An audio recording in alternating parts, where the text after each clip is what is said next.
Welcome back to the Hey Chaplain podcast. My name is Jared Altick, and I'm a chaplain with the police department. Today, I'm bringing you an interview from another podcast called Blue Canary. Steve Kellams, who runs Blue Canary, has devoted this most recent season of his show to leadership topics in law enforcement. And he brought me on to talk about informal leadership, where as a chaplain, I have influence and practice leadership, but I don't have any actual authority. We ended up talking about several wellness topics and some of my philosophy of chaplaincy, as well as why I started my show, Hey Chaplain. I asked Steve if I could use a condensed version of the interview that he published, and he agreed. So this is a slightly shorter version of the conversation that we had. Steve started the interview by asking me about my background and about why I got into police chaplaincy. And this was my answer. Death notifications. That's what got me pulled in. My background is that I am a pastor at a church. Been working in a church for almost 30 years. And I had a lot of cops in my church. That was my only connection to law enforcement. I loved them, but I probably didn't understand them very well. But over the years of ministering to them and to their families and what have you, I began to really, really love them. In fact, a couple of them became very close friends. And I had always had the idea of police chaplaincy in the back of my head because my predecessor at this church was a police chaplain. And so I was kind of aware that that was a possibility here in Kansas City, that there was an association of chaplains that served the fire department, the police department, the sheriff's office. And so I kind of was aware of it, but death notifications, I hear these, 25, 30-year-old officers and detectives that are having to go tell someone at 5 o'clock in the morning that their teenage child had died in a traffic accident. And I'm like, man, why are we putting that burden on our cops? They have so many other difficult things to do. I do funerals for a living. I could do that. And so I investigated and got involved and got some training and eventually became a full-fledged police chaplain. And I still do death notifications. In fact, I did one yesterday.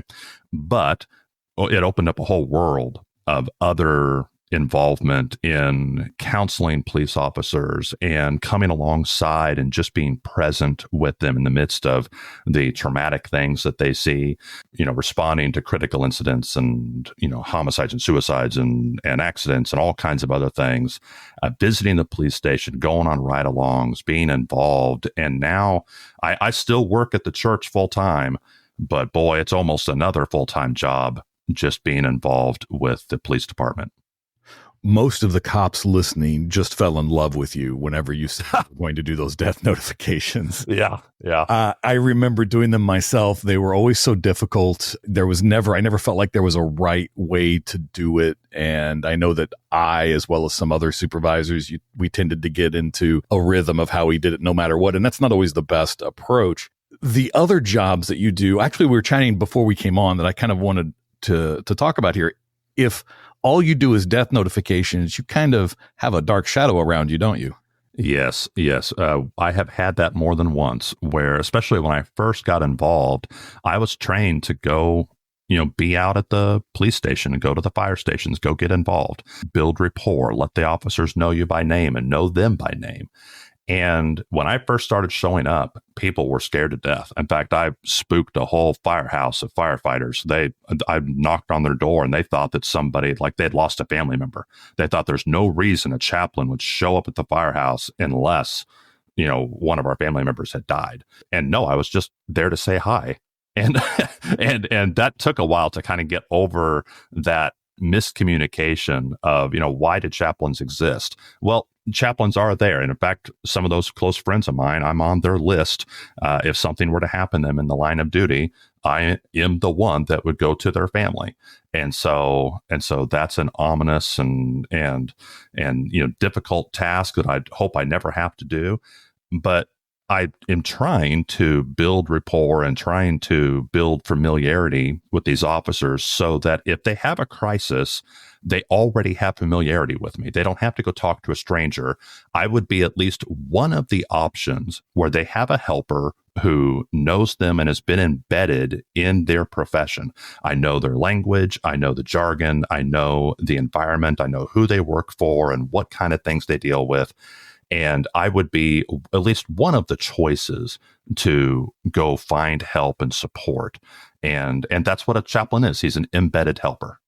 I'm very interested about the relationship and confidentiality there. Do you have an official role within the Kansas City, Kansas Police Department? Are you an external feature to that? And then how does confidentiality apply? Yeah, I am a volunteer there. One of my name badges, I have a couple name badges that hangs on a lanyard around my neck. And one of them, they're all color coded. And we're looking at it's like, so technically, I think I'm an independent contractor, but I'm an unpaid independent contractor with the county. I think is probably somewhere on a spreadsheet. That's probably how I'm designated. So I am very much a part of the department. I've got one foot in the department. I actually, when I'm on call, I drive a department vehicle and I've got access. I can swipe this name badge and get in the buildings and I've been given a lot of access. But at the same time, I'm not an employee of the county. I'm not an employee of the city. And so I've got one foot in and one foot out. And that's a delicate balance. And there's pros and cons to that.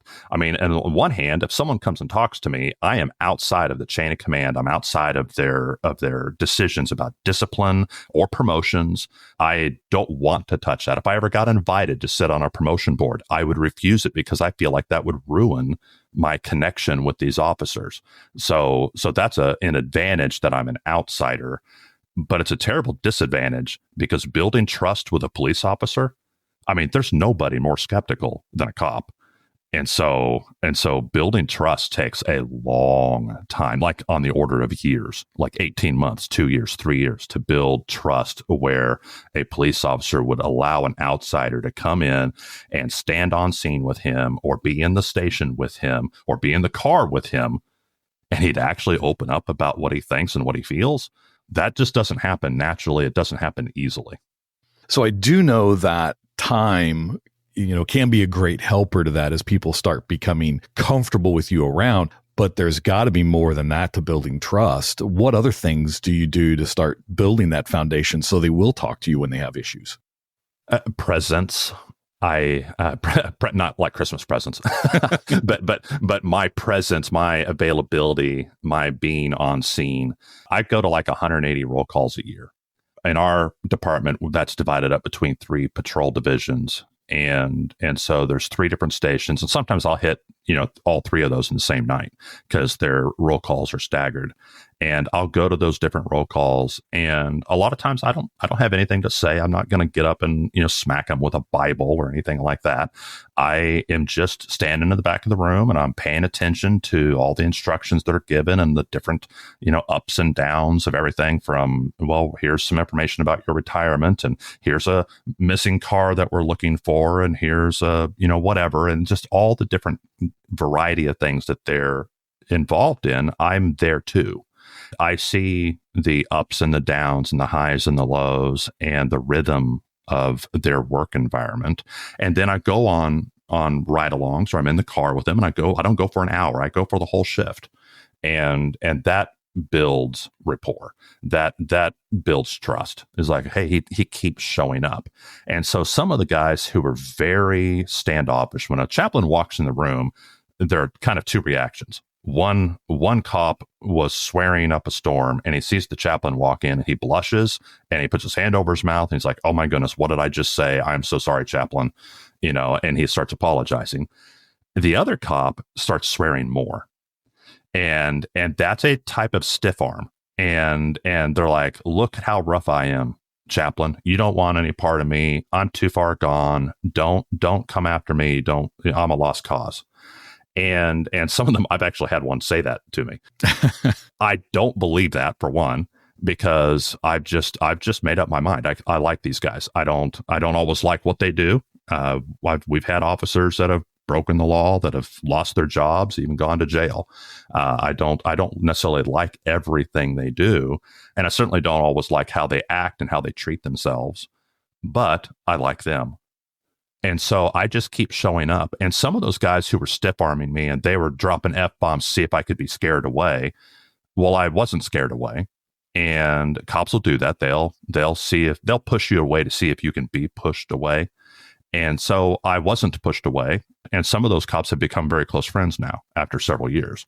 But it took a long time of me showing up, being present over and over and over and over again. And that's where a lot of chaplains fall down, is that they show up one time and people were rude to them, so they don't ever show up again. And they miss that opportunity to make an impact in these officers. You said something I think was very important just a moment ago. As I've talked to a variety of people about leadership, a common thread within that is caring about your people and legitimately caring about your people. And you just said something about how officers treat themselves. We don't do a very good job of taking care of ourselves, do we? No. In fact, there's a type of officer, because officers are different. I mean, there's some things that are true of all police officers, but as you get to know police officers, wow, there's a lot of variety. And even though they're a self-selecting group that have a lot in common, there's also, like I said, a lot of variety. And these officers have, there's officers who are very healthy. There's officers who have a 30-year marriage to one person. And, they've done things well. They don't abuse alcohol. They get 8 hours of sleep every night. I mean, there are some cops like that. But there's a lot of cops who have kind of a fatalistic attitude that, hey, I chose this career. I'm going to live hard and die young. And that's just how it is. They don't take care of themselves. And that's why you see these statistics where, cops are, not only do you have high alcoholism rate, suicide rate, divorce rate, but then you have a life expectancy that's in some cases like 20 years younger than the national average. And these guys are dying in their 50s and 60s because they never took care of themselves. And there's a myriad of different, factors in that go into that. But a large part of it was they could have prevented some of these health outcomes, and they just don't, because, that's my lot in life. And they have that fatalistic attitude. And I feel like they need to be told, hey, no, we care about you. I mean, this is more than just receiving a tin of popcorn at Christmas time.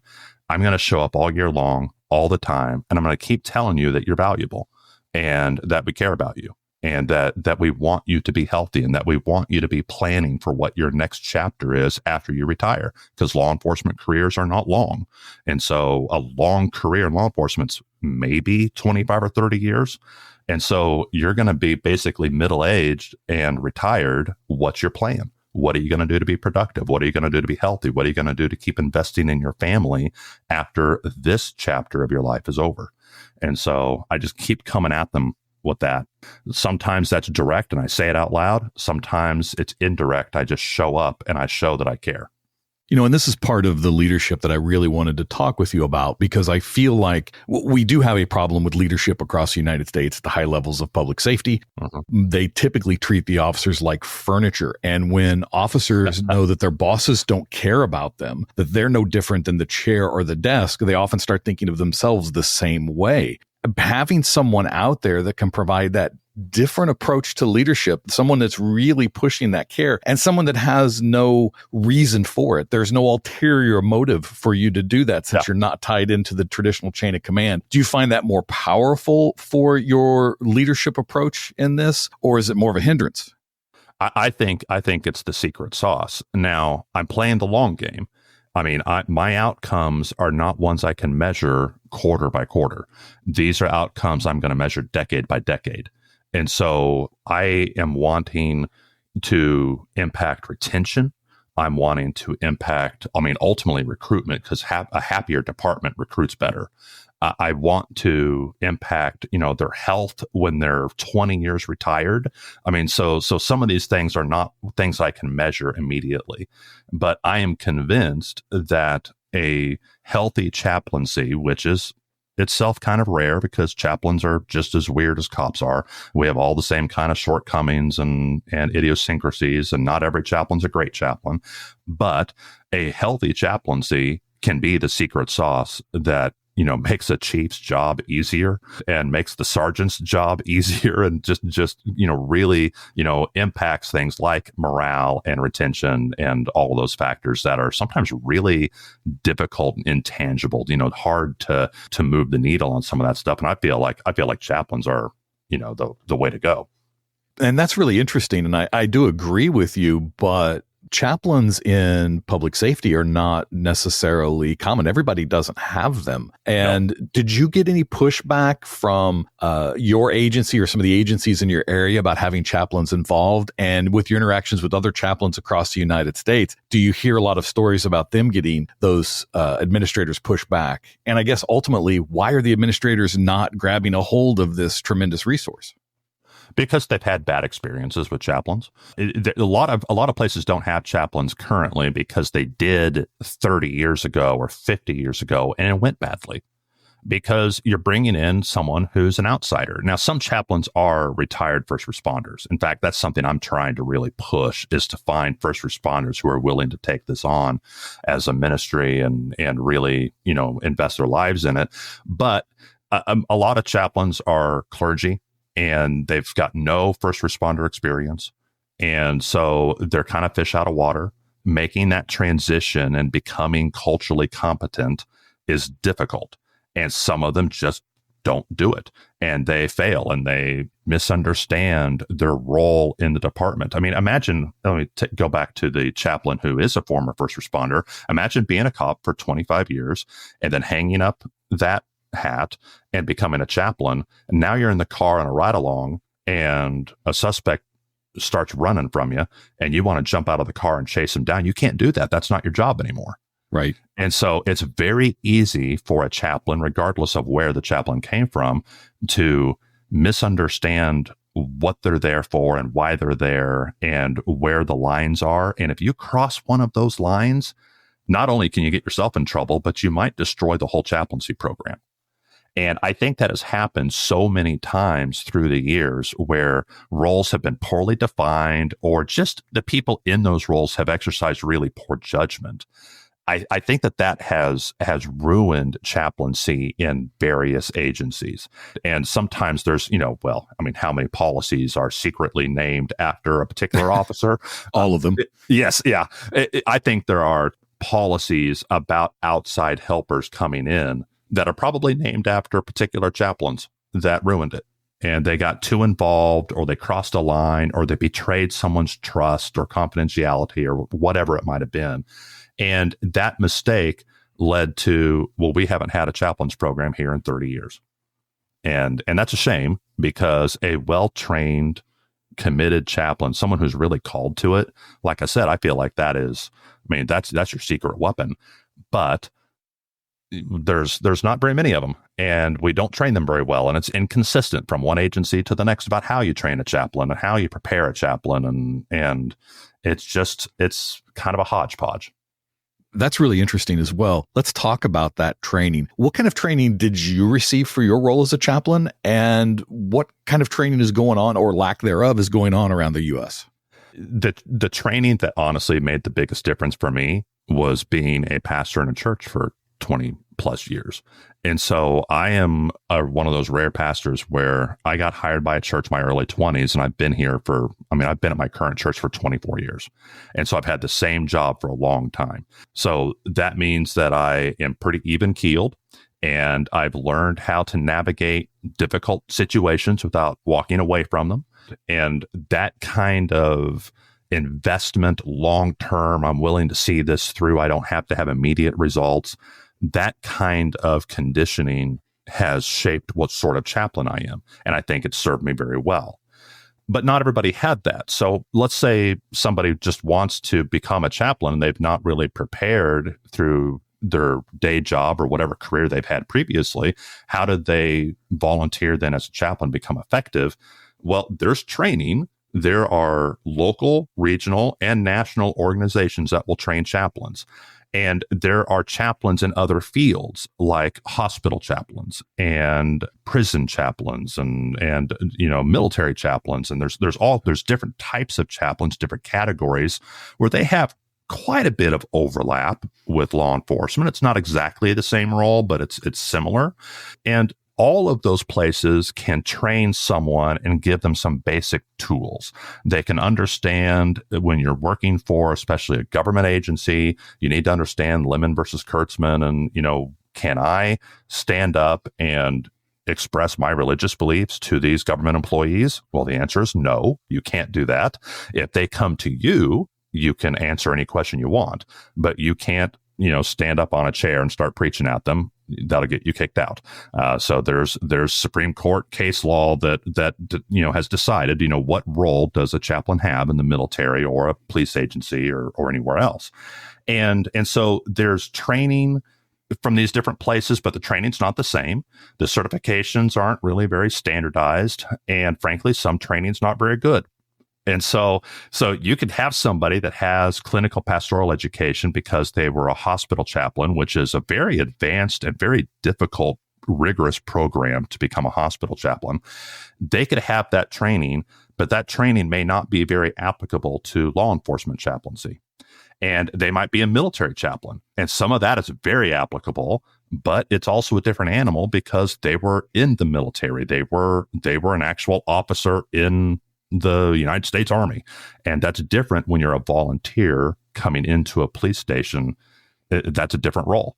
And so being able to understand, okay, I was trained in a certain way. Some of that training is valuable, but what do I, how do I modify it to walk into this particular sheriff's office or this particular police station and to work with this executive leadership?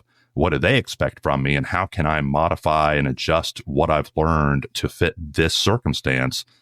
That takes wisdom, and some people have it and some don't.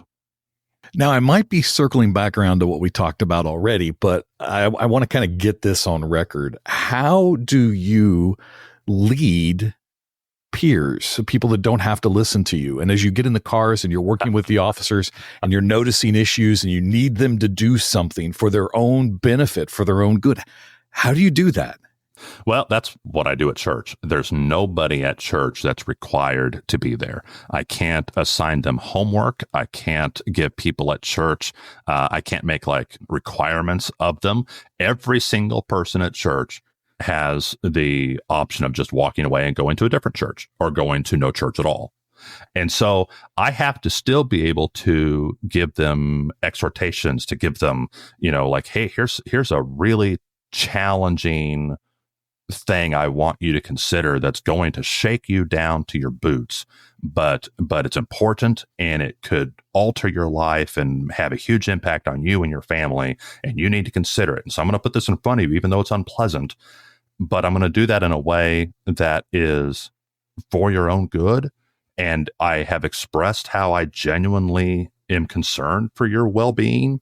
And I've built enough trust that even though I'm saying something difficult to you, you understand that I'm not doing this in a way that's antagonistic, and I'm not doing it in a way that's going to drive you away. And so that skill I developed in church is very applicable to chaplaincy because I have no authority. But if I'm talking to somebody and they maybe come to me, which helps, and so I'm not forcing it on anybody, but they come to me for help and they know that I don't have a dog in this race. I'm not selling them anything. I don't gain anything from it. I'm volunteering my time. They eventually begin to trust that what I'm saying might be of benefit to them, or at least I intend for it to be of benefit to them. And that slowly wins them over. And it's a process I have to start over. Every recruit that graduates from the academy, I've got to start over and start from zero and slowly build trust with them like that.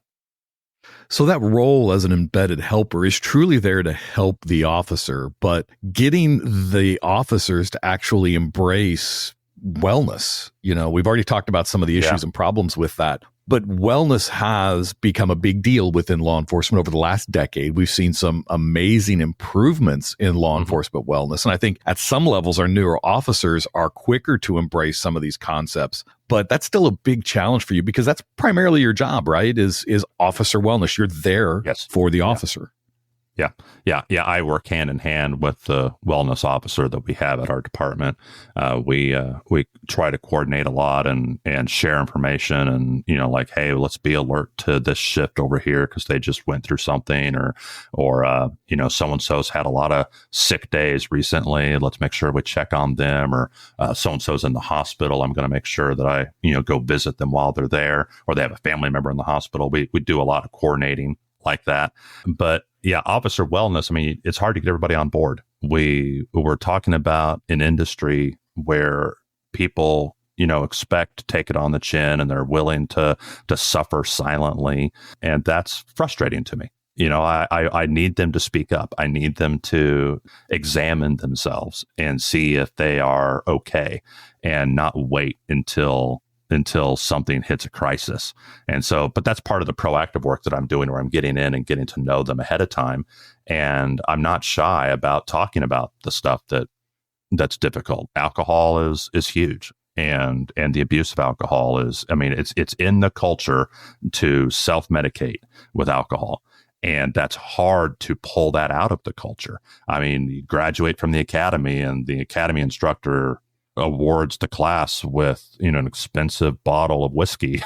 That's right. It's just ingrained in what they do, and there's very few non-drinkers in law enforcement. But I'll talk about this is what it's doing to you. It's not helping you sleep; it's helping you fall asleep. But then it's going to create insomnia 2 hours later, and you're going to suffer and have a poor night's sleep, and then you're not going to be your best self the next day. You need to be alert to that. So tell me about how and why you started the Hey Chaplain podcast. Well, when I started in as a chaplain here about 6 years ago or so, I needed information because I wasn't in law enforcement, and my family was not from law enforcement. I had no law enforcement background at all. So I'm like, okay, how am I going to play catch up here? I've got some good friends who can answer questions for me, but I'm a podcast kind of guy. I've always been a talk radio kind of person. And so I'm like, well, what resources? Surely there's some great podcasts. I know cops are great communicators. I bet there's a bunch of really good podcasts that'll explain this to me in detail. And I struggled to find anything. I really couldn't find very much that could help me. And so I had it in my mind that, I'm just going to have to make this show myself. I'm just going to have to do kind of the equivalent of like a Jordan Harbinger type show, where I'm just going to interview people, and they're going to give really good information. I'm going to pass that on, not just to chaplains, but primarily to police officers, because that's another thing I discovered was I would go ask police officers, and I'd say, okay, so this is how your job works. What about the guy in the next office down the hall? And they're like, I don't know. I've never done that job. Right. I'm like, oh, you're kidding. How do you not know? Well, I've never worked in that part. I've always been in operations. I've never been in CSI. And like, you really don't know? And so I had to go find people. And as I found them, I would ask them, okay, so how do you keep a 30-year law enforcement career going? How do you stay married? And how do you fight back against alcoholism? And I got all these really great answers. And then I would ask them, well, when do you go tell the new police officers all the great stuff you know? And most of them just gave me this blank stare. Like, well, I don't. I had to learn it on my own. They have to learn it on their own. And so that was another point. And I was like, okay, I'm not finding the podcast I want. I don't think all the officers know all the other stuff about law enforcement. And so there's some very segregated, siloed tracks here inside of law enforcement. And the good officer wellness type related things, the wisdom, is not being passed down effectively. So I just felt like, okay, this is a mission. I'm going to have to do this. I want to convey this information about their careers, about their wellness, and I'm going to go find the wisest people I can, and I'm going to put them in front of an audience. And that is how Hey Chaplain was born. It's not a religious show. Sometimes I think I'd lose a certain percentage of audience because they see chaplain. Oh, that's like a religious person. Ew. And they assume that it's a Christian show. It's really not. I go multiple episodes without ever mentioning God, but I think I'm doing God's work by bringing healthiness and wisdom and encouragement to police officers. People will occasionally reach out to me and, say that, hey, this really helped me. And I thought I was the only one. That's often the feedback I'm looking for, is when someone says, boy, I thought I was the only one. And I've instead put somebody in front of them in the form of the podcast where they've not only been through the same thing, but they've come out the other side. And officers who put an earbud in and listen to Hey Chaplain at 4:00 in the morning, they need to know that they're not the first ones going through this. Any last thoughts to share with officers out there that are starting their leadership journeys or starting to get involved in law enforcement and starting to see what's really going on out there? Yeah, attitude is contagious. And there's a natural tendency in law enforcement to be cynical and jaded and negative. And I know, your department is the worst department ever. And the city doesn't care about you. And your supervisors and the administration don't care about you. And this is the worst. And everything's awful. And the people in our town are a bunch of idiots. And I know that's how we all talk. But that attitude is contagious. And be careful, because you may be driving away the help that you desperately need. We don't have surplus manpower these days. And so please be careful before you gripe the next time. Be careful who's listening and what impact that's having on them. Are you pushing somebody out of the job earlier than they need to be, or even, squashing someone who's just coming into it because of your bad attitude? And I'm not saying you shouldn't gripe, but take that gripe over to the chaplain and let the chaplain, hear you vent about it. Maybe don't do that in front of a bunch of young, impressionable cops who may just decide to go sell insurance instead of being a police officer.